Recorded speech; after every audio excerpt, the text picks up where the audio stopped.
आपकी अवस्था चल रही है, जो आपकी अवस्था चल रही है, आपकी अवस्था में व्यवहार की बहुत जरूरत है।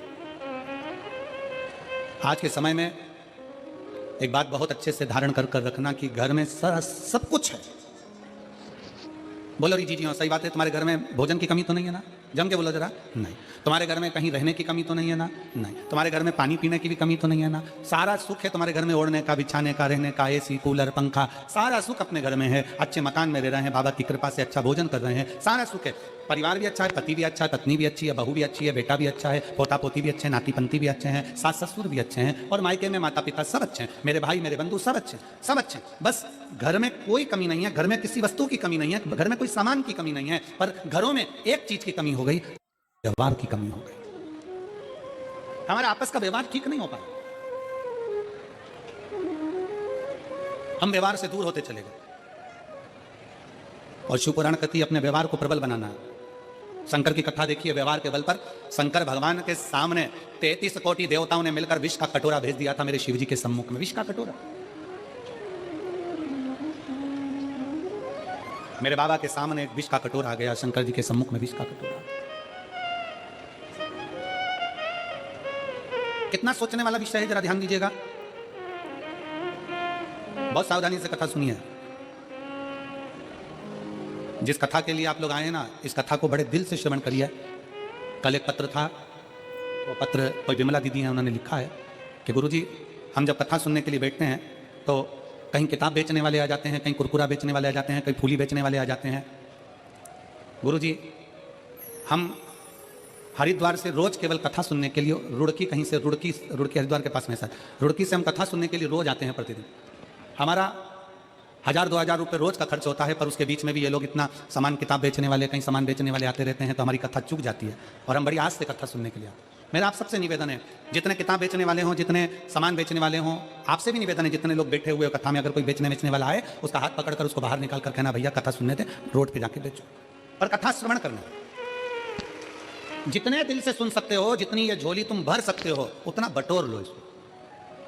जितना दिल लगा सकते हो बाबा से, उतना दिल लगा लो तुम, जितना लगा सकते। कहीं किस्मत होगी आपकी और हमारी, कहीं सौभाग्य होगा आपका और हमारा, जो आप और हम इस कथा को श्रवण करने के लिए बैठे हैं। और ना जाने कितने तो टीवी के सामने बैठे बैठे भगवान से प्रार्थना कर रहे हैं, हमको भी पंडाल में बुला लेता, हम भी कथा श्रवण कर लेते, हमें भी यहाँ आमंत्रित कर लेता, हम भी पहुंच जाते। कितने तरस रहे। आपके घर में वस्तु की कमी नहीं, व्यवहार की कमी होती जा रही है, और अपना व्यवहार हमें श्रेष्ठ बनाना। शंकर जी की कथा कहती है, शिव जी के सामने 33 कोटि देवताओं ने मिलकर विष का कटोरा लाकर रख दिया। विष का कटोरा भगवान शंकर के हाथ में दे दिया, ये विष है, ये विष।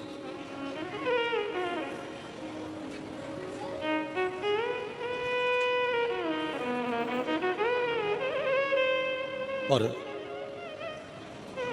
सबसे पहले जब विष शंकर जी के पास में आया तो पास में नंदी बैठे हुए थे।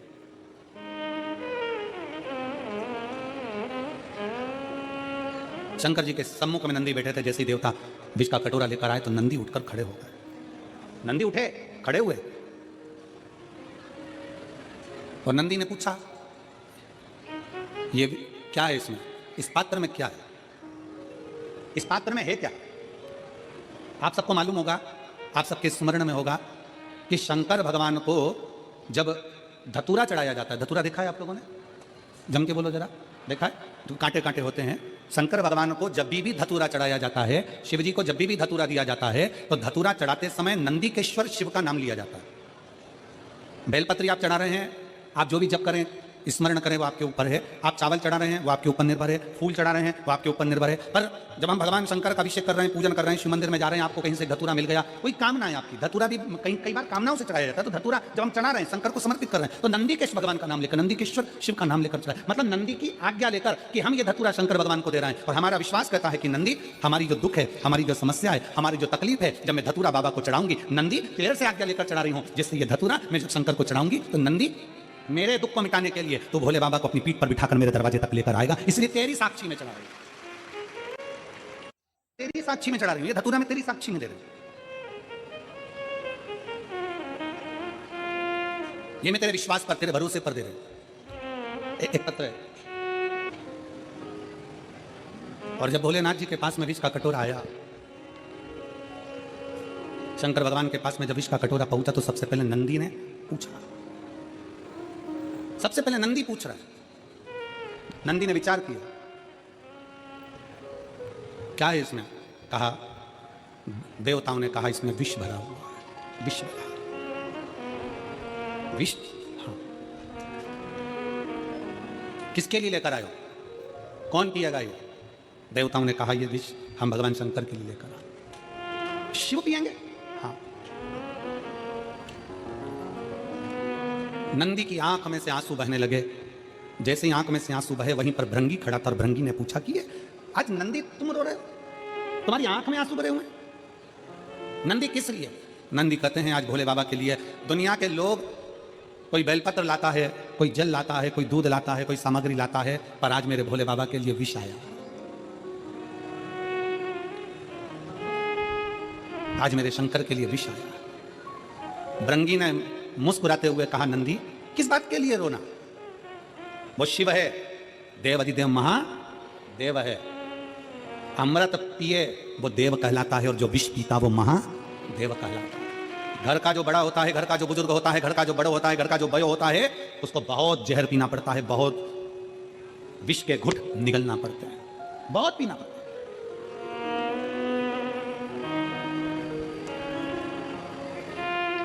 दुख झेलना पड़ता है। घर का बड़ा जो होता है ना, घर का जो बुजुर्ग होता है, मेरा सभी माताओं से निवेदन है, मेरे घर के बुजुर्गों से निवेदन है, मेरे सम्मुख में बैठे हुए माता पिताओं से निवेदन है कि एक बात अपने भीतर उतार लो।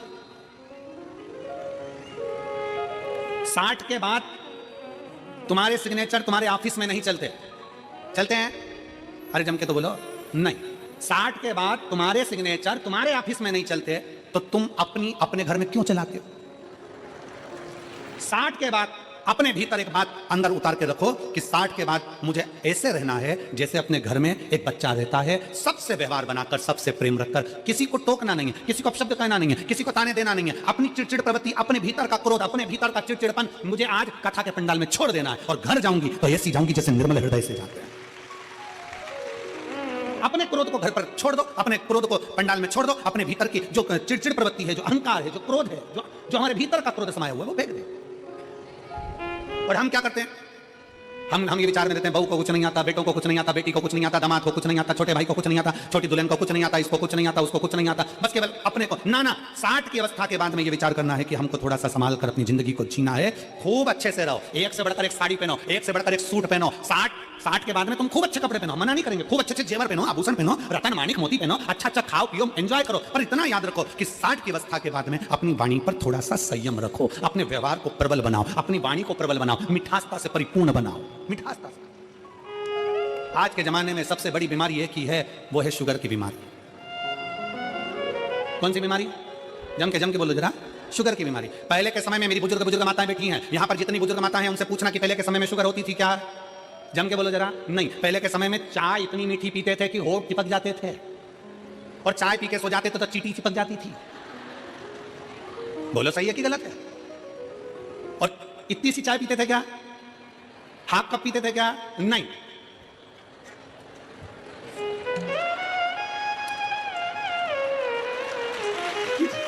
इतनी सी चाय से क्या होगा?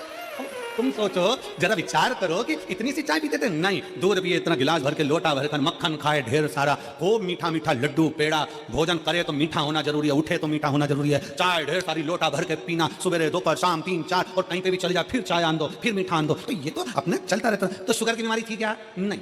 क्यों नहीं थी? क्योंकि पहले शुगर की बीमारी इसलिए नहीं थी कि लोग मीठा खाते थे तो मीठा बोलते थे। आज के जमाने में लोग मीठा खा तो रहे हैं पर बोल नहीं पा रहे, तो वो शुगर जो है ना वो ब्लड में चली जा रही है, इसके कारण ब्लड में शुगर की बीमारी हो रही है। इसका लेवल बराबर करना है तो मीठा खाओ और मीठा बोलो। मीठा बोलोगे तो शुगर का लेवल बराबर चलता रहेगा, ना हाई ना कम ना लो ना हाई। शुगर के लेवल को बराबर रखना है तो मीठा खाओ, मना नहीं है, पर जीवन से मीठा निकालते रहो, इतना मीठा निकालो। फिर वही वाली बात आ गई, प्रेम से वो सब मिलबो, मैं नहीं सुनिया पहाड़ों वाली माँ वैष्णव रानी, वो जग कल्याणी। तो अब यही मिठास अपने परिवार में भी हमको देना है। बहुत मीठा बोलकर, इतना मीठा बोलकर, जब बोलो तुम्हारे मुख से ऐसा लगना चाहिए कि मिठास जो तुमने खाई है, खीर जो तुमने खाया, तिल्ली का लड्डू जो तुमने खाया है, मैसूर पाक जो तुमने खाया है, काजू कतली, वो तुम्हारी जिह्वा से झलकना चाहिए कि मैंने इतना मीठा बोला। मिठास बोलो तो सही, एक बार प्रेम से बोलकर देखना, ए जी